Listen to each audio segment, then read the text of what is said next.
Bismillahirrahmanirrahim. Assalamualaikum warahmatullahi wabarakatuh. Perkenalkan, nama saya Julham Abu Zain dari jurusan Ilmu Al-Quran dan Tafsir semester 4A. Di sini saya akan menjelaskan hasil review bacaan saya dari dua buku, yaitu buku pertama The History of Al-Quranic Text dan buku kedua Rekonstruksi Sejarah Al-Quran. Buku yang pertama, sini saya akan jelaskan, Al-Quran diturunkan melalui perantara malaikat Jibril yang menyampaikan langsung kepada Rasulullah SAW. Proses turunnya Al-Quran secara bertahap atau secara mutawatir selama 22 tahun, 2 bulan, 22 hari. Para sebagian ulama membagi periode turunnya Al-Quran dalam beberapa dua periode. Yang pertama ada periode Mekah sebelum hijrah. Surah-surah yang turun pada waktu ini disebut ayat-ayat Makkiyah yang berlangsung selama 12 tahun masa kenabian Rasulullah SAW dengan jumlah 86 surah. Lalu periode Madinah yang dimulai sejak peristiwa hijrah hingga sesudah hijrah. Surat-surat yang turun pada waktu ini disebut ayat-ayat Madaniyah, berlangsung selama 10 tahun dengan jumlah 28 surah. Pada permulaan turunnya wahyu, yang pertama adalah surat Al-Alaq ayat 1-5 bertempat di Gua Hira saat Nabi Muhammad SAW sedang menyendiri, bertempatan dengan tanggal 17 Ramadan sebelum Nabi hijrah sekitar tahun 610 Masehi pada tanggal 16 Agustus. Selanjutnya ada sejarah kodifikasi Al-Quran pada masa Rasulullah SAW. Pada masa itu Al-Quran belum terkumpul menjadi satu mushaf dan masih terbentuk lembaran saja. Lalu banyak para sahabat yang menghafal Al-Quran ketika wahyu itu turun. Dengan keterbatasannya pada zaman itu, tidak dapat membaca dan menulis. Ketika setiap Rasulullah SAW mendapatkan wahyu, beliau langsung menyampaikannya kepada para sahabat.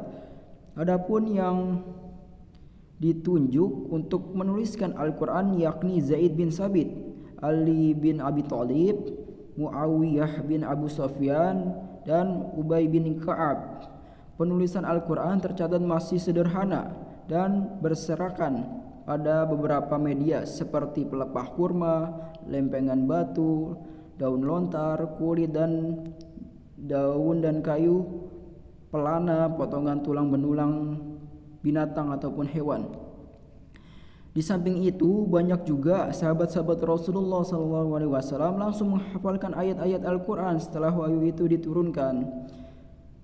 Dan penulisan Al-Quran pada saat itu belum terkumpul menjadi satu mushaf, karena tidak ada faktor pendorong dalam membukukan Al-Quran, mengingat Rasulullah SAW masih hidup dan para sahabat juga menghafal. Alasan lainnya karena Al-Quran itu turun secara berangsur-angsur atau bertahap. Selanjutnya ada kodifikasi Al-Quran pada masa Khalifah Abu Bakar As-Siddiq. Pada masa ini banyak para sahabat yang hafiz ataupun yang menghafal Al-Quran mati syahid di dalam peperangan Yamamah.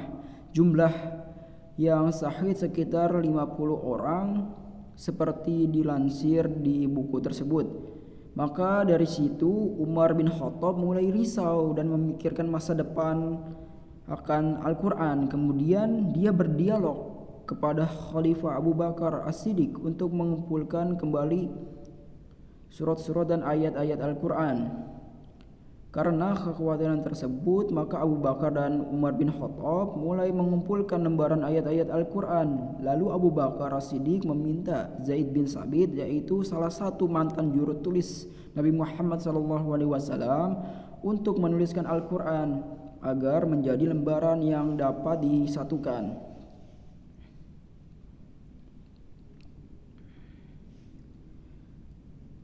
Kodifikasi Al-Quran pada masa Utsman bin Affan. Agama Islam ini semakin menyebar luas sehingga menyebabkan perbedaan pengucapan beberapa kata dalam Al-Quran. Maka Utsman bin Affan berinisiasi membuat standar Al-Quran atau biasa kita menyebutnya dengan Mushaf Utsmani.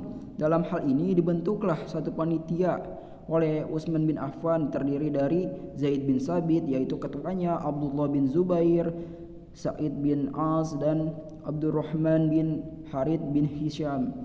Tujuannya untuk membukukan Al-Quran, yakni dengan menyalin dari lembaran-lembaran yang berisi ayat-ayat Al-Quran itu menjadi sebuah buku. Selain itu, ia menyeragamkan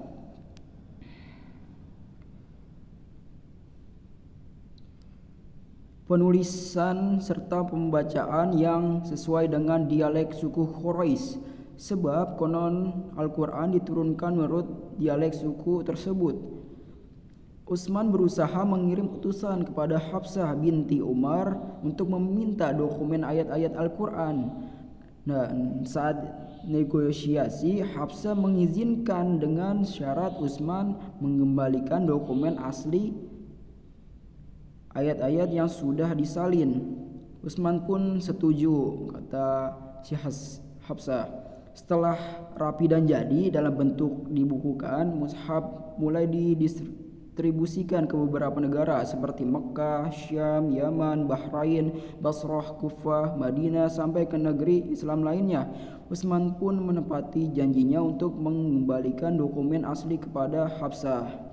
Yaitu dari review buku yang pertama, dan yang kedua rekonstruksi sejarah Al-Quran bab keempat dan kelima. Tentang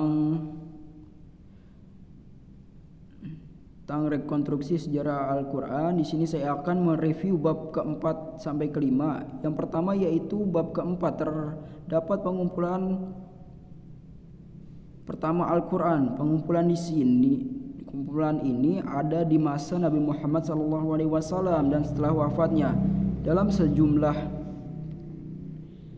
riwayat yang disampaikan kepada kita disebutkan bahwa sejumlah sahabat telah mengumpulkan secara tertulis wahyu-wahyu ilahi dalam bentuk suhuf pada masa Nabi.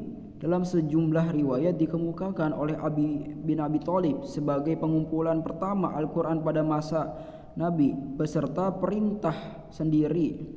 Ia menerima risalah dari Nabi dalam relatif yang cukup muda dan termaksud dalam hitungan orang-orang pertama yang masuk Islam. Dikatakan bahwa Ali merupakan orang yang pertama masuk Islam setelah Siti Khadijah, yaitu istri pertama Nabi. Beberapa di antaranya menggambarkan bahwa Ali mengumpulkan naskah-naskah Al-Quran selama 6 bulan setelah wafat Nabi Muhammad SAW. Dalam riwayat lain menyampaikan bahwa setelah Nabi wafat, ia mengumpulkannya selama 3 hari dan menulis Al-Quran secara kronologis. Pengumpulan Al-Quran lainnya yang kedua digarap setelah wafatnya Nabi adalah Mushaf Salim ibnu Maqil. Selanjutnya yaitu pengumpulan pertama yaitu Zaid bin Sabit atas perintah Abu Bakar As-Siddiq menuliskan ayat-ayat ataupun wahyu-wahyu ilahi Al-Quran di atas potongan-potongan lembaran kulit dan pelepah-pelepah kurma. Setelah wafatnya Abu Bakar, jadi pada masa Umar, dia menyalin teks wahyu ke beberapa lembaran-lembaran yang sudah dibawakan dan disatukan. Pada masa pengumpulan Al-Quran kepada Zaid bin Sabit terlihat sangat singkat, sebagaimana kita ketahui bahwa Abu Bakar di masa kekhalifahannya Islam saat itu selama kurang lebih 2 tahun. 2002 Rabiul Awal 11 Hijriah sampai 1632 Jumadil Tsani 13 Hijriah sampai 1634. Sementara pada peperangan Yamamah di bulan ketiga tahun 12 Hijriah selanjutnya, yaitu bentuk-bentuk kandungan mushaf pra-Utsmani. Dalam Islam disebutkan bahwa pada masa Nabi tidak terkumpul dan tidak memiliki susunan-susunan surah yang pasti, sementara kumpulan Al-Quran belakangan yang menyangkut dengan mushaf dengan makna yang telah disebutkan di atas. Misalnya mushaf Utsmani disusun ataupun susunan suratnya secara pasti, dah pastilah, yaitu permasalahan tentang keutuhan atau kandungan beserta kumpulan-kumpulan Al-Quran yang awalnya dibentuk pengelompokan surah-surah yang menggunakan formula basmalah sebagai markab isfal wa fasail antara suatu surat dengan surat lainnya. Kemunculan huruf-huruf misterius atau fawatil uswar ini sejumlah surah dan lainnya. Selanjutnya kita masuk ke bab 5 tentang beberapa mushaf, yaitu mushaf Utsmani. Ada mushaf primer dan sekunder. Mushaf primer adalah mushaf independen yang dikumpulkan dengan cara individual oleh sejumlah sahabat Nabi. Sementara mushaf sekunder adalah mushaf generasi selanjutnya yang sangat bergantung atau disandarkan pada mushaf primer serta mencerminkan tradisi bacaan yang ada di kota-kota besar Islam. Selanjutnya mushaf Ubaid ibnu Ka'ab dikabarkan turut dimusnahkan ketika dilakukan standarisasi teks Al-Quran yang pada masa Utsman. Ibnu Abi Daud menuturkan suatu riwayat bahwa beberapa orang datang ke Irak menemui Ubaid Muhammad untuk mencari keterangan dalam mushaf ayahnya, yaitu mushaf Ubaid. Tampaknya tidak pernah menjadi sumber salah satu rob yang sekunder sekalipun mushafnya telah disalin dan diwarisi secara turun-temurun, misalnya oleh keluarga Nabi Muhammad ibni Abdul Malik al-Ansari. Mushaf Ibnu Mas'ud. Pengaruh mushaf dapat dilihat dari sejumlah mushaf sekunder, misalnya Al-Qamar ibnu Qais, mushaf Al-Arabi ibnu Mas'am, mushaf Al-Roger, mushaf Al-Mashi' dan lainnya yang mendasarkan teks pada mushaf Ibnu Mas'ud. Contohnya mushaf primer seperti mushaf Salim ibnu Makil, Umar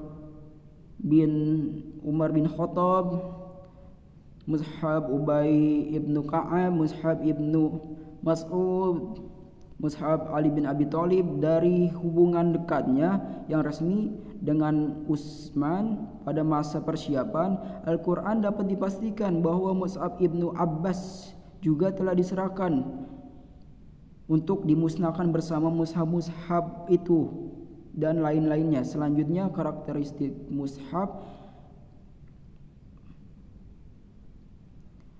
Ibnu Abbas adalah eksistensi dua surat ekstra, yaitu Al-Kahf dan surat Al-Hafl.